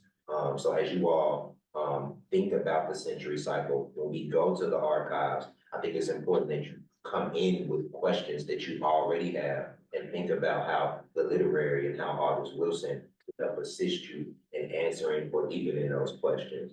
I'm really glad that you brought up the synergies and the consistencies across the cycle, especially in relation to that quote from Citizen Barlow. You have a very similar monologue performed by Sterling in Two Trains Running. In the very top of the play, it's not necessarily a migration from Alabama to Pittsburgh, but it is a sort of migration from the penitentiary to public life, to back to society. where Sterling comes back and is immediately coming to the restaurant for a meal. But along with that meal, he's looking for a job. He asks everybody in the restaurant, can anybody get me a job? And Holloway, the kind of community elder, instructs him to go down and work at the steel mill. And Sterling responds with this sort of monologue, and it was 2 years ago, I don't remember fully. But he basically says, like, I went down to the steel mill and they told me that I had to join the union before I could work. So I went to the union, and the union told me that I had to be working before I could join the union. So I went back to the steel mill, and they told me they put me on a waiting list. So I went back and told my landlady, hey, I'm gonna put you on a waiting list. So this kind of idea of housing insecurity, financial insecurity, a migration from one place to another to escape the, not even shortcomings, but the like trauma enacted on Black folks is apparent not only in Gem of the Ocean in the 1900s through the Great Migration, but you also see it carried out throughout the cycle up until the 1960s, where you see a character like Sterling going through a very similar experience to that of Citizen Barlow. Absolutely, absolutely, and I'm appreciating you, sort of bringing up the penitentiary, bringing up this kind of, this theme of carcerality, which I think is also extremely prevalent, in Wilson's portrayals, right? So Black folks also get up north and are, sort of sentenced to live in slums, but are also policed upon arrival. In Gem of the Ocean, Caesar Wilkes, who is the sort of cop, the Black police officer, the Black person who polices the Negroes, is being very sort of condescending with Citizen Barlow. He tells Citizen, he asks him, does he have a job? He says no. And he tells him, well, if I see you outside and you don't have at least $3 in your pocket and you look like you're about to steal something, I'm gonna take you to jail. And so there's just an interesting way in which what it is Wilson articulates, or what it is he's sort of portraying, is this kind of arrestability, this killability of Black folks, and how it actually just kind of functions as a normative experience of Black life, right? And that's not the only thing that he's articulating, because we get all of these sort of meaningful relationships and conversations and these sort of contradictions and Black cultural production. He's very in tune with the music. He says, each time I write a play, the first thing I do is listen to the music of that time, what were Black people articulating, which is why he's a fan of the blues and jazz. But there's a way in which, in his articulation of Black life and the Black experience, it is never outside of this kind of relationship of violence and domination over Black people. And I think that's the tension, like I said, that I sit in within my work, but it's a tension that is deepened through my reading of August Wilson. So I'm gonna transition, Stacey, and I'm gonna skip down just a little bit. Yeah, just for time, we'll skip a few of our points, but bringing up again, the penitentiary is a site. We might not have gone into depth, but we know a lot of people out there that might be in their studies, dealing with school to prison pipelines or nexus. And just to add, Caesar, who was talking to Citizen, he had been incarcerated himself. Yes. And he talks about that in the plays too. So just the hypocrisy a little bit, but for time, we'll just move on where Chris and I's work kind of came together, because I had all these questions about, again, Black home and what was going on, and Home Place, the framework, and just looking at Wilson, which he says, hey, he's a fiction writer, he's not a historian, but we can see how the experiences of Black life are very real in his plays. And he articulates various sites throughout the century cycle, each of which are important sites for supporting and nurturing the Black community, while at the same time, they're being articulated as vulnerable to police presence, demolition, for urban renewal projects.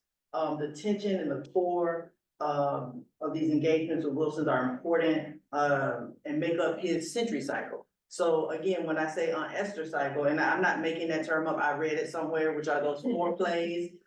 You see Esther age, you see her life cycle, you also see, because she embodies her home, right? And she embodies something else that you guys, if you read this particular site, can interpret yourself, but like the strength of the Black community, and you can see how August Wilson changes her herself over time, and also what happens to her home over time. I don't want spoiler alert, but after I read the cycle, I started thinking that Black home was a impossibility in the 20th century.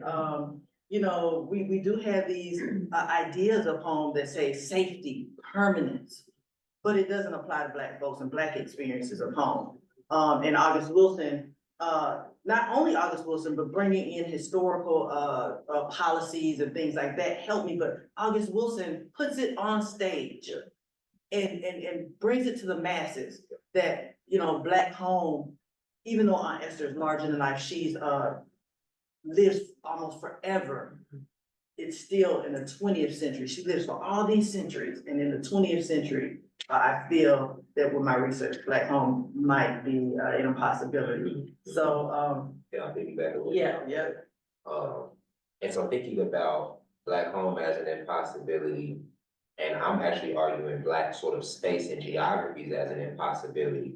It's not to say that the sites don't physically exist.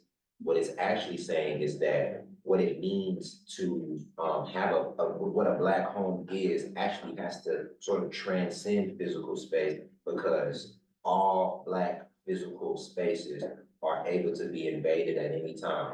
Two examples that we can think of is from Jim of the Ocean, Aunt Esther, who we've been talking about as this sort of larger than life figure, who August Wilson refers to himself as the most important character in his plays, and who he refers to as the mother of each character in every play in the century cycle, and her home as a sacred place.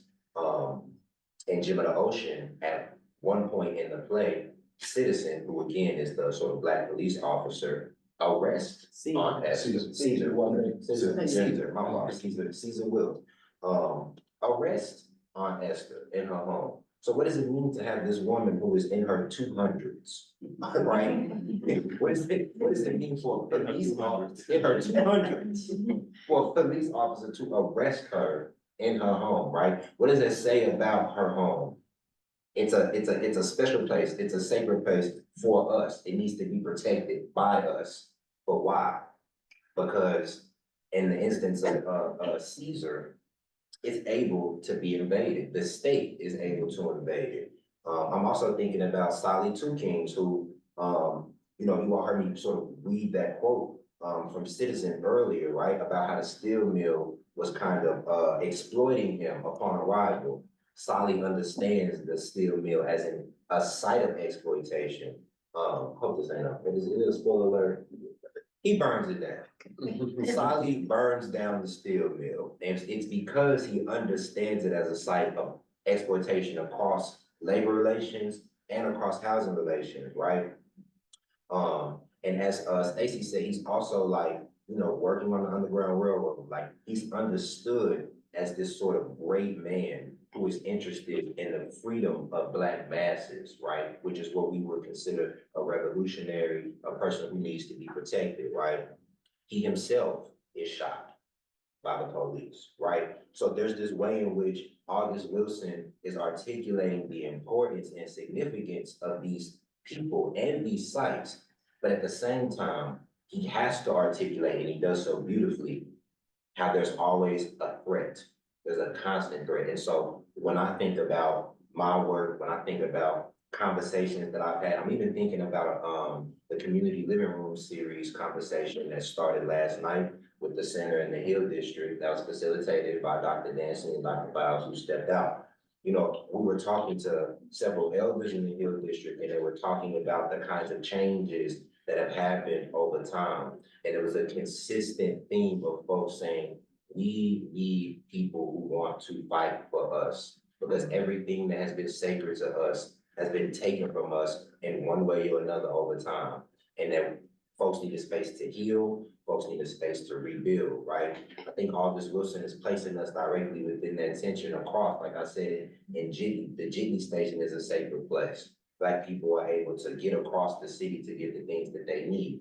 but the entire, about halfway through the play, the conversation sort of comes about that the Jimmy Station is about to be torn down, right? Memphis' restaurant, he's trying to protect it from being torn down. Aunt Esther's house, it needs to be protected. There's a fence being built around Aunt Esther's house. Hambone and 2 Trains running, paints a fence for Lutz meat market and doesn't get what he is owed. He was told he would get a ham. Lutz gives him a chicken, and so he goes throughout the entire place saying, "He's gonna give me my ham. He's gonna give me what I'm owed," right? And I think August Wilson is very, very clear about this. I think the consistent theme of fences across these sort of sacred spaces and the kind of vulnerability across these sacred spaces. I think he's also wanting us to think about, what does it mean to protect Black folks' shit? What does it mean to actually fight and protect the spaces that Black folks find sacred? So I'll stop there. Yeah, and I wanted to say something. I'm definitely not gonna give a spoiler alert, but for those of you who are interested in urban renewal and some of the policies, really, really focus on his play from the 1990s, which is Radio Golf, which helped me come to my conclusion about Black Home. I don't wanna spoil anything, but Aunt Esther plays a huge role in Radio Golf. Her home plays a huge role in Radio Golf. And like Chris was saying about Black people protecting these sites that are sacred, plays a huge role in Radio Golf. And Sterling comes back in Radio Golf as an older, perhaps wiser figure in that play. But I think we've given, just a brief overview of, some sites, and we don't want to leave out the river, so important to Pittsburgh. This was a site of trauma in Jimmy Ocean, also a site of rejuvenation for a citizen having to go to the river and find 2 pennies. So much is there. We just, the time we have just here is limited. A quick note, real quick, I wanted to say, yesterday at the community living room conversation, there was someone who was there. Their name is Vima, and Vima made a really important comment about the waterways and you was there. I wrote it down earlier when you were speaking, I was like the vortex. That's right. Is what she They spoke called about it as like a vortex, and that, there's the 3 rivers, but there's also a underground waterway. There's a 4th river that doesn't get talked about as much, and she said that the 4th waterway actually connects to all the waterways in the world. And she articulated Pittsburgh as the belly button of the world for that reason. And so I'm just saying that to speak to the significance of the rivers in the city today, how folks today understand it, but also how it's articulated through Aunt August Wilson and Aunt Esther throughout the plays. And I want to bring up piano lesson just for a brief, because dealing with education, dealing with the many lessons, and August Wilson, again, claiming he's not a historian. I just want to bring up the piano lesson as being a history in itself, being a lesson in itself, that 2 siblings are kind of jostling back and forth on whether what the value of this piano is, a family heirloom, and should it be sold or not. And the piano itself has the family history carved into it, not for the reasons why you think it would be. It was actually a slave owner's wife who, after selling some of her enslaved people, decided she would miss them so badly that the actual relative of these enslaved people carved their faces in it. So he ended up carving his whole entire family history into this piano, which I think Brenden will have some things at the archives where we can see this piano as it was in August Wilson's play. But the piano lesson is very valuable and relevant, especially for, I want to say, school-age students. The topics discussed about family history, siblings going back and forth, between what's valuable. It also has the theme of migration, the brother coming up from Alabama to Pittsburgh, wanting to go right back to Alabama, because he's like, he articulates August Wilson's almost like myth busting about the North being this great place where he wants to go back down south. And so and I'll end that there, but really, I just wanted to put that on the radar for the educators that are here and online, and who might be viewing this later. That is a great place to kind of start, with August Wilson. It's a part of the century cycle, but some of the characters are like isolated to that particular play. So there's not this big history out there amongst other plays. That's more of a encapsulated, I'm just making that up, kind of encapsulated play. And it's also, that play in particular is readily available online for viewing. But we still wanna, use the archives to kind of bring up the background and how that play came about. And that's all we have for sites about the plays.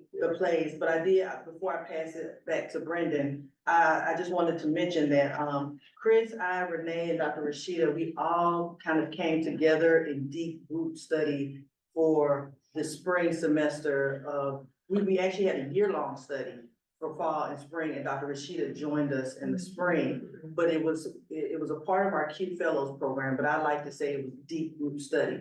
And so for our educators that are here in the room, out there in Zoom world, or watching this later, you can utilize August Wilson's 20th century cycle for your studies, in particular for your students, for your classroom, but also you all can study together, right? You don't have to do that journey alone.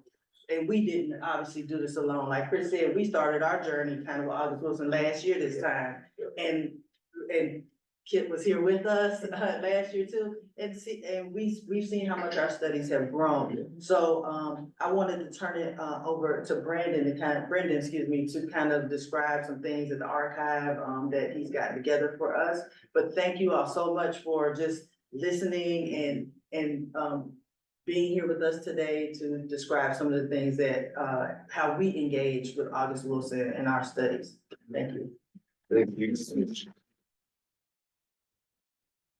Thank you, Stacey. Thank you, Chris, for your wonderful insights on the lenses with which you're coming to analyze August's work. Clearly, any and all lenses can be used to look at this man's 20th century cycle. There is a bevy of information at our fingertips within this art, within these plays. At this time, I'll give you a little bit of background about how the remaining time with CUESEF will go in relation to August Wilson. So lunch will take place from 12 to 1. At 1:15, we'll give people a little bit of extra time to finish up their food. Over at Hillman Library on the 3rd floor, the floor for archives and special collections, there will be some materials out on display from the August Wilson archive.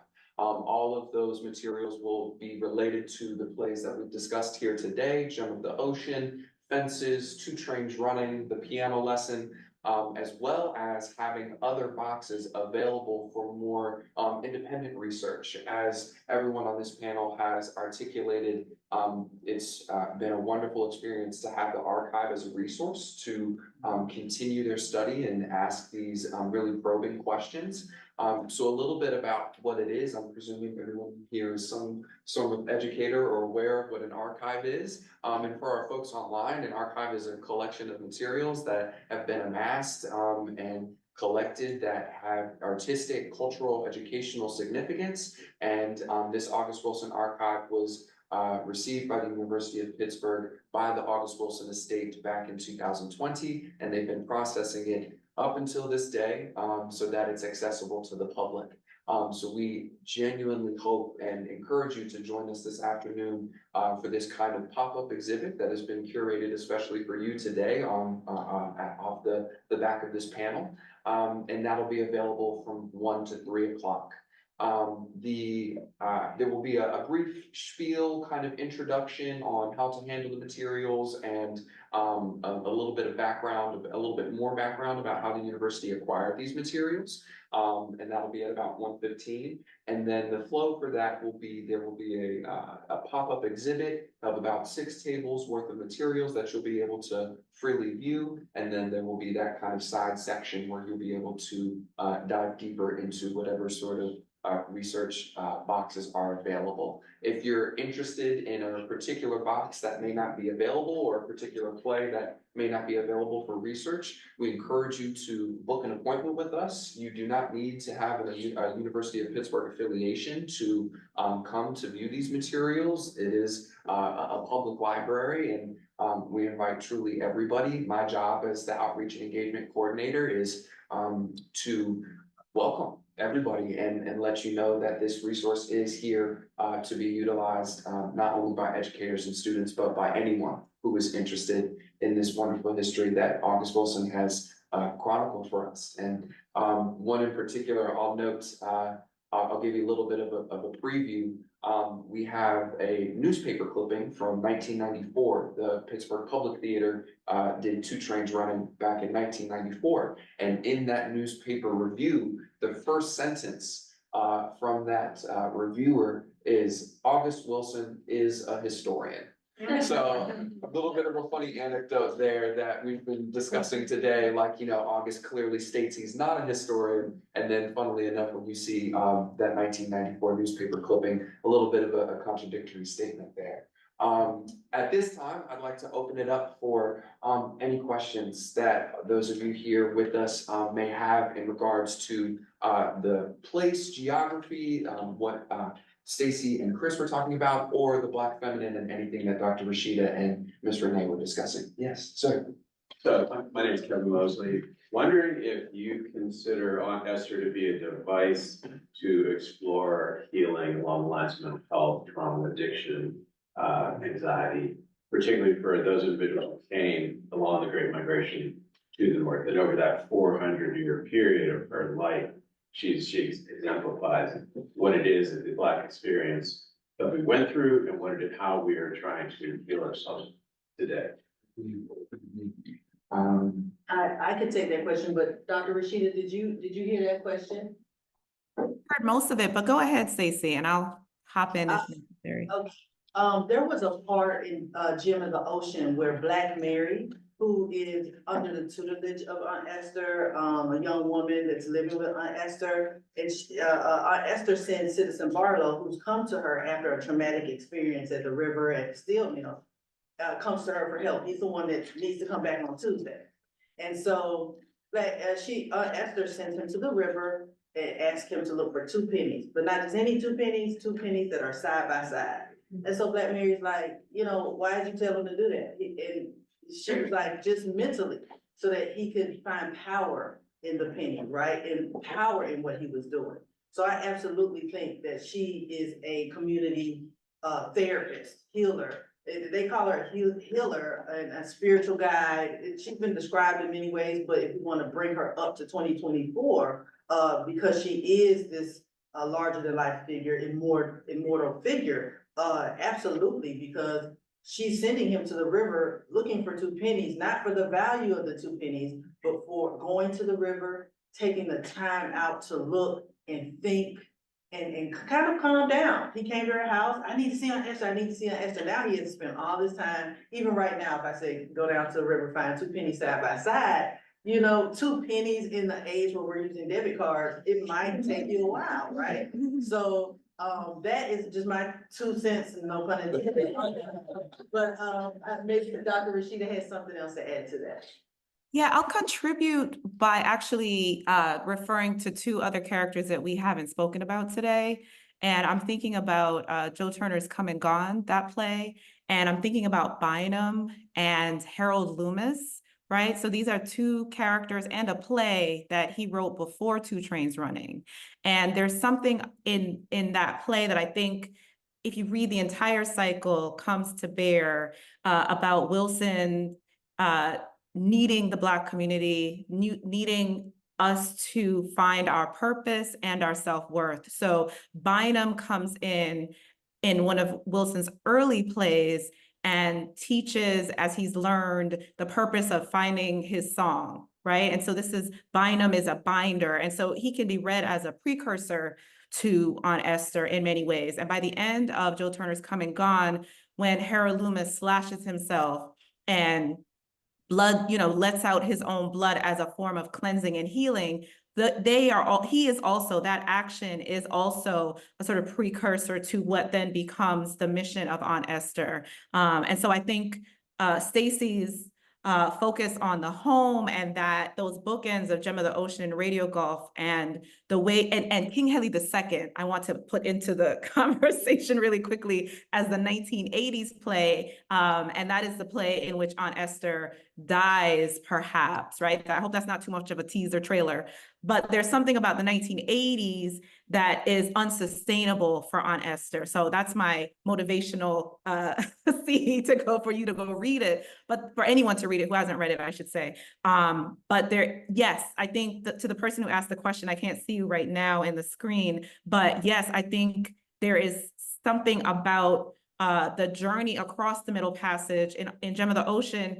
Aunt Esther uses her bill of sale as the boat that Citizen makes his journey to acknowledgement, humility, respect, and lets go of the guilt of being the cause of Garrett, I believe his name is Garrett Brown, who refused to accept the accusation that he stole a bucket of nails, right? So there is something that Aunt Esther is standing in for, or many things that she's standing in for that speak to what the person who asked the question is calling for. And so we can see it, as we read the plays in the order that he wrote them, how Wilson comes to this character. And again, I'll just shout out for Renee and I's framework. He had these men sort of doing these stepping stones towards that. And as Chris mentioned, decided that, no, this is a woman, this is the mother of these people who is the binder, the ultimate song giver, the ultimate way in which they are finding their purpose. So Yeah. I hope So that's affirming. I hope that's affirming. Thank you. Yeah. Yeah, Ms. Pitts. Yes, well, thank you so much for everything. I'm standing up because the view out here is of August Wilson's city. Mhm. And radio golf is happening again and still right up there in Larimer. And I'm sure you've heard a lot about that from people from the Hill District.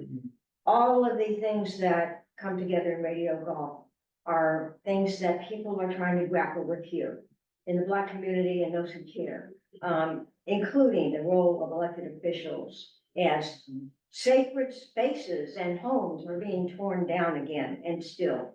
The relationship between that and Sabrina Bloch's wonderful class that she's giving right now about scholasticide in Palestine, the connection between the struggles to hold on to those homes and those sacred spaces and the history in the big broad sense of the word. I know you don't want to talk much about radio golf right now, and I'm really excited that there is a spoiler that you're not going to give us, and that there's more coming on radio golf, because I think it's absolutely critical.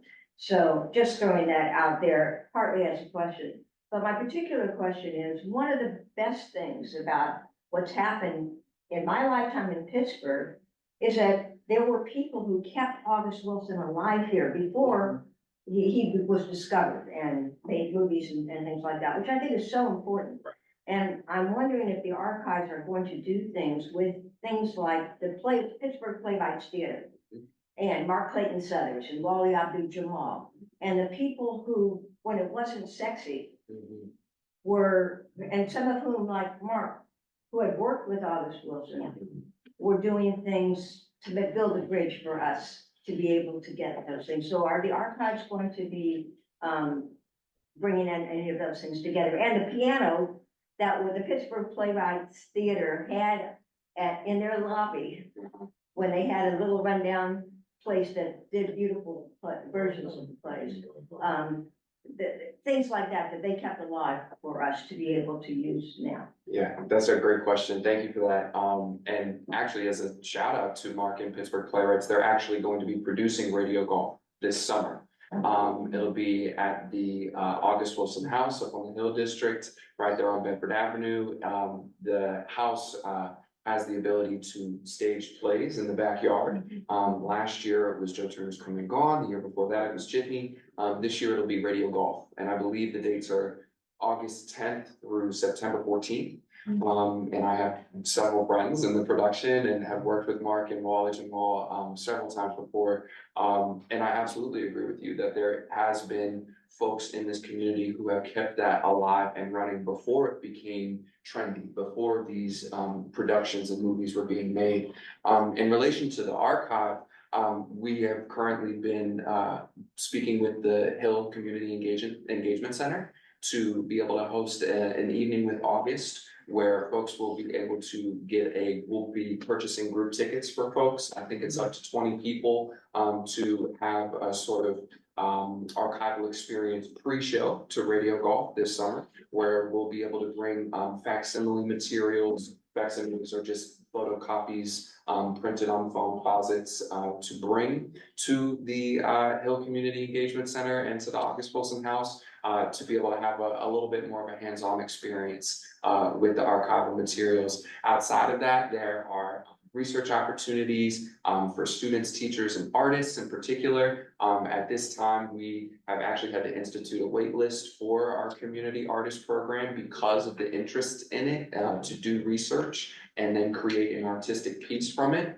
So at this time, our artists are in the development phase of those works. So I imagine kind of in like the fall, winter time into the spring and summer of 2025, the archive will be releasing a variety of artistic works that artists in the Pittsburgh community in particular have been working on based off of their research in the Wilson Archive. To tease a couple of those, we have a fashion designer, several musicians, soundscape artists, a ceramic artist from the Hill District, a young playwright who recently just graduated from Yale himself. So there's a great variety of work that is going to be produced based off of those archival research studies. So to answer your question, sort of, yes, there are definitely ways in which the archive is looking to continue because it's the archive isn't beginning the building of the bridge to bring August Wilson and Pittsburgh closer together. But we're certainly looking at ways and developing ways to continue that relationship. I look at outreach and engagement, outreach as the development and the building of a relationship, and the engagement piece is the maintenance and the continuation and fostering of that relationship. So there are definitely going to be things to come. See, that's how history got bad names, because people weren't using it like you are and like August Wilson did. So thank you so much. Absolutely. So I want to make sure I respect everybody's time. Dr. Clouds had his hand up, so I want to take your question. And also, Dr. Rashida, Renee, if y'all could look at the chat and see what folks are asking. We'll try to get to a few of the chat questions as well before we get to lunch. But go ahead, Dr. Clouds. Yes, sir. So you brought up something that resonated really deeply with me. We talked about urban individuality and blameworthiness from City Hardeman, and you found a scene that was so compelling to me that it literally made me shed a tear. I thought about what it means to migrate to Pittsburgh from Alabama, thinking that you've arrived somewhere, right? And for me, that's even true still today, right? I get to Pittsburgh with my good paying academic professor job, right? And I think that I've arrived, and I get here and I'm being ticketed and my car is being towed and I'm the brokest I've ever been because I haven't gotten a paycheck yet. And I'm sitting with what it means to be in a new place, removed from my family, with no person that I know in the entire city. And coming to those sensibilities with like no training, no preparation, right? And I'm thinking what that looks like in the early 1900s for Black folks who are trying to escape their social conditions, right?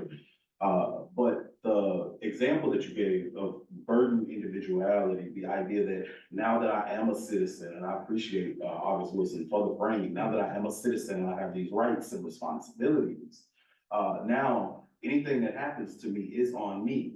And I think I want you to comment on the genius of August Wilson in identifying those sites for us, and also how you even came to that site yourself. I know you went looking for it because of your research paradigm, but you found something that I think is absolutely compelling, and I would love for you to say more about it. Yeah, for sure. I think one, Stacey put that quote in there. So shout out to Stacey. But I think that, you know, with August Wilson, like I've listened to some of his interviews and I've listened to him talk about what it is he's trying to do in his work. And he says he's trying to portray the sort of multifaceted nature of the Black experience, right? Many of the plays are taking place in settings that people might not think of as attractive for a play, right? A jitney station, right? A restaurant, backyards, right? So there's a way in which I think he's setting out to articulate the Black experience during the 20th century in Pittsburgh specifically, right?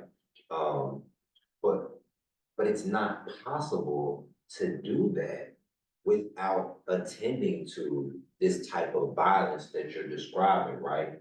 And what I appreciate about sort of merging the theoretical with the literary in this sense is that, like I was saying before, I'm interested in the relationship that slavery instituted between Black people and the world, between Black people and the social world or civil society, whatever we want to call it, and how that relationship is one of domination, right? Which is not to say that that's the only thing that Black people have in this world, but it's to say it's a constant, right? And so what it is, I think August Wilson is doing is he's making us see that, but not as kind of like a macro scale, like a sort of sociology macro scale, but he's actually making us look at the intricacies of how that relationship of domination influences Black communal life, Black familial life, right? Like Black sort of instability, right? And I appreciate that even in the mundane and the quotidian, right? Absolutely. Like the things that you just don't even think about, like having to pay for where you're about to stay. Absolutely.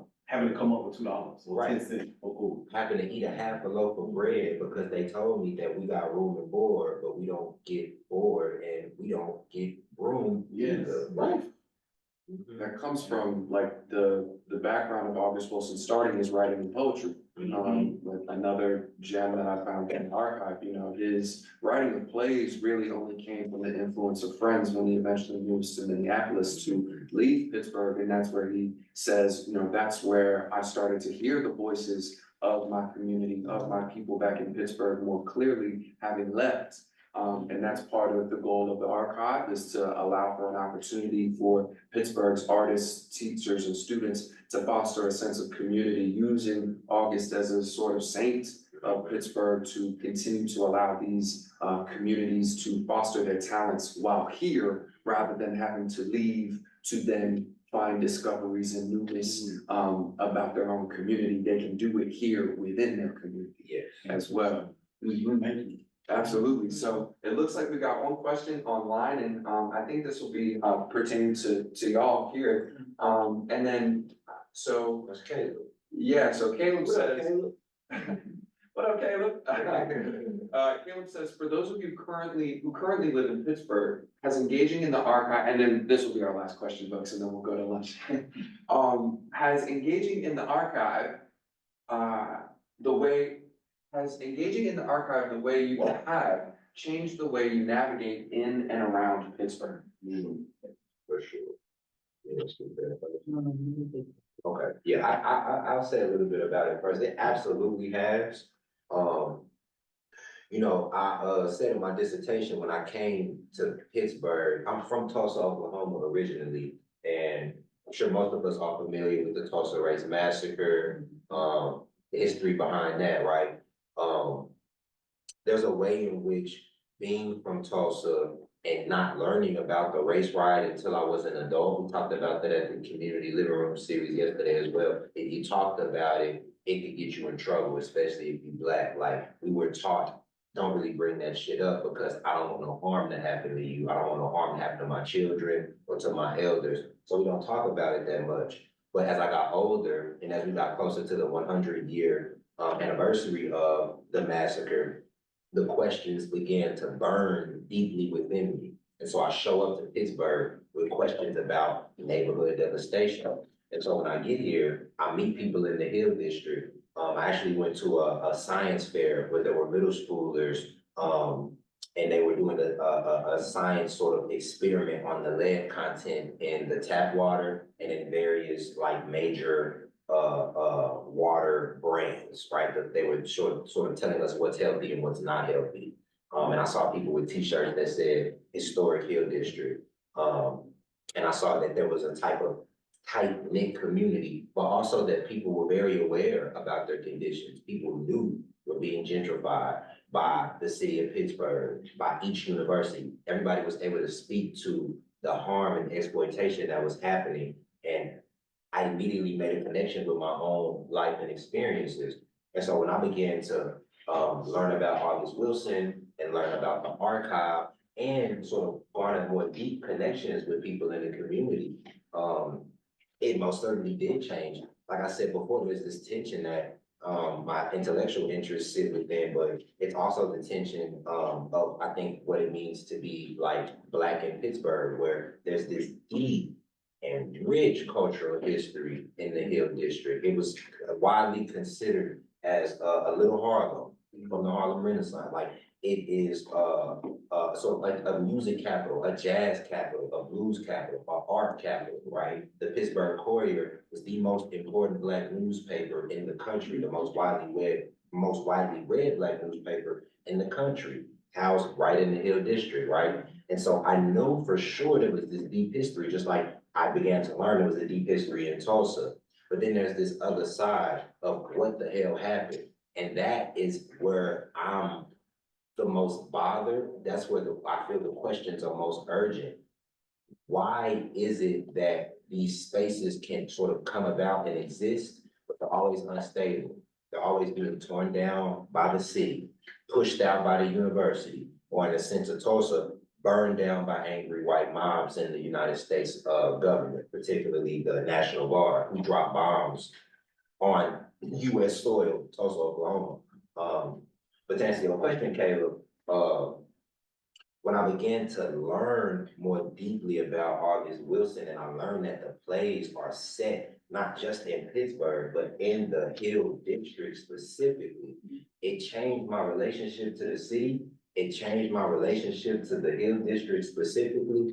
I was able to see significance. I was able to see the importance of trying to regain what's been lost, trying to articulate the constant threat that the people of the Hill District are in, just like the constant threat that the people on the north side of Tulsa are in. I was able to make quick connections. But and sorry, this is lengthy. It just deepened my appreciation, but it also deepened my understanding of how and why political education is needed and organized struggle is absolutely needed, period. Because what it is he's talking about, like you said, radio golf is happening right now. It's happening right now, so, yeah. Stacey? And I kind of think for me, kind of coming up here from Alabama, some of the things, just particularly Alabama, it's like sports is very, football is very, college football is very keen there. So when we looked at Pittsburgh from there, it was like, oh, you got Steelers up here, you have, it was the city of champions. And then when I engaged with August Wilson and then find out like, oh, like hockey destroyed the hill, like these things were built on it, it's almost like, I can't look at anything new in Pittsburgh without wondering whose home was destroyed to make this happen. And so that's how I kind of engaged with. I was just in East Liberty yesterday at a new facility that they built for squash there. And it was nice, but I was like, what was here? And my husband is from Homewood, and he was like, our house, we owned a house that used to be as an alley, and our house was there, and that was my uncle's house, and his cousin lives like right across the street there. So it was like, oh, like you feel like you feel hot, like this is nice, brand new, but when you always wonder whose home was this, and then just to be standing next to someone who used to live on this ground, and it's totally gone, it's forgotten, unless we study August Wilson and know that there was an existence here and what is going to happen. Like there's a new facility here, the basketball courts are still there, but what is coming? Their home's still there, but what is coming? That new building sitting in the middle of old buildings, it was like chilling for me after studying the archives and studying what August Wilson was trying to get across in his plays. Yeah, the historical context that the archive can provide is truly immense. Me personally, I'm not a librarian. I come from an educator background, working for Pittsburgh Public Schools as well as being a professional actor. And in my first days and my first weeks at the archive, that was one of the first things that I was interested in, was kind of tracking that relationship between the historical context of Pittsburgh and what August was writing about and how closely they were related. I mean, something that I tell to the high school students that come and visit us on a regular basis is this is not ancient history. Right. This is not old history. This is contemporary history. This man, when we are coming up on the 20-year anniversary of his passing, like this is not something that is black and white photos and from a long, long time ago. This is very recent, and as you were saying, this is still happening in the contemporary. So truly, I thank you very much, Caleb, for that question pertaining to the archive. We are at the University of Pittsburgh Library System incredibly honored and happy to have it here as a resource for August Wilson's home and community to use as a template of understanding business practice, understanding governmental regulations and procedures, and as well as artistic creation and expression. So with that, that is going to conclude our discussion panel. Thank you so much, Dr. Rashida and Renee, for joining us virtually. It has truly been such a joy to converse with you over these past several weeks and months, preparing for this, as well as just being integrated in the family, you know. So thank you so much for joining us, ladies. Stacey and Chris, thank you so much for your wonderful presentation about the place and geography in the home.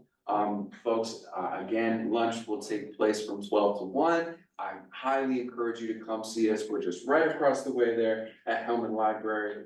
There's only one entrance there since we are under some renovations and construction.